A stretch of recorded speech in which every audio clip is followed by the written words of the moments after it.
Hey, to properly change ear tips on your AirPods Pro 3, first of all, grab your AirPod like so, roll that ear tip out, there we go, and now don't grab it right here and pull that rubber because you're gonna break your ear tip. You have to hold it, you have to grab it over here when there's the size marking.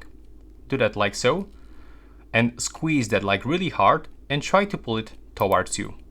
And wiggle that AirPod to the left and the right side. There we go.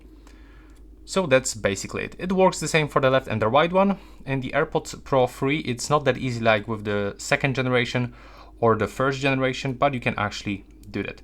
So as I said before, do not pull by using this part, this rubber part. Just grab it here when you can feel some, plastic part. And to put it back, it's actually quite simple. Just go for it like so.